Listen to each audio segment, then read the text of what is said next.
జూబ్లీహిల్స్లో అభ్యర్థిని ఖరారు చేసే విషయంలో బీజేపీ దాగుడు మూతలాడుతోందా? ఎవరిని బరిలోకి దించాలో పార్టీ హైకమాండ్ తేల్చుకోలేకపోతోందా? లేకపోతే బీసీ అభ్యర్థి కోసం వేచి చూస్తోందా? ఓవైపు అభ్యర్థులను ప్రకటించేసి బీఆర్ఎస్, కాంగ్రెస్ ప్రచారంలో దూసుకుపోతుంటే బీజేపీ అభ్యర్థి ప్రకటనపై ఇంత జాప్యం ఎందుకు? జూబ్లీహిల్స్ అసెంబ్లీ నియోజకవర్గ ఉప ఎన్నికకు నోటిఫికేషన్ విడుదల కావడంతో నామినేషన్లు దాఖలు చేస్తున్నారు. బీఆర్ఎస్, కాంగ్రెస్ పార్టీలు ఇప్పటికే అభ్యర్థులను ప్రకటించాయి. అభ్యర్థులతో పాటు ఆయా పార్టీల కీలక నేతలు ప్రచారాన్ని హోరెత్తిస్తున్నారు.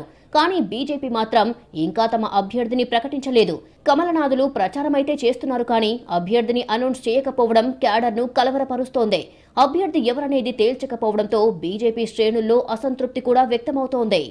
జూబ్లీహిల్స్లో ఎవరిని అభ్యర్థిగా నిలబెట్టాలనే విషయంలో బీజేపీ స్పష్టతకు రాలేకపోతోందనే సందేహాలు వ్యక్తమవుతున్నాయి.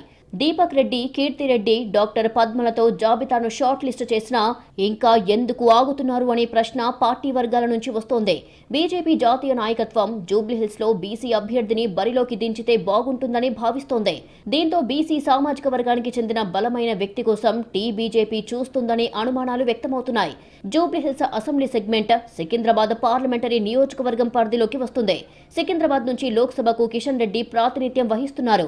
దీంతో అభ్యర్థి ఎంపికపై కిషన్ రెడ్డి నిర్ణయమే కీలకమని, అభ్యర్థి ఎంపిక విషయంలో మిగతా నేతలు జోక్యం చేసుకునే అవకాశాలు తక్కువనే అభిప్రాయం వ్యక్తమవుతోంది.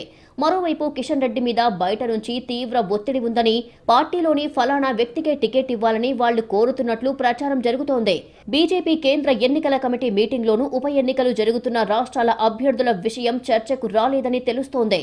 అన్ని రాష్ట్రాల నుంచి అభ్యర్థుల పేర్లు వెళితే వాటిని పరిశీలించి ఒకేసారి బీజేపీ హైకమాండ్ ప్రకటించే అవకాశం ఉంది. ఏదేమైనా త్వరలోనే అభ్యర్థి ప్రకటన ఉంటుందంటున్నారు బీజేపీ తెలంగాణ రాష్ట్ర అధ్యక్షుడు రామచంద్రరావు. తెలంగాణలో ప్రస్తుతం బీసీల కేంద్రంగా రాజకీయాలు నడుస్తున్నాయి. బీజేపీలో టికెట్ ఆశిస్తున్న వారిలో ఎక్కువ మంది బీసీయేతర నేతలున్నారు. కాంగ్రెస్ బీసీకి టికెట్ ఇచ్చింది. దీంతో బీజేపీ అభ్యర్థి ఎంపిక విషయంలో ఆచితూచి వ్యవహరిస్తుంది.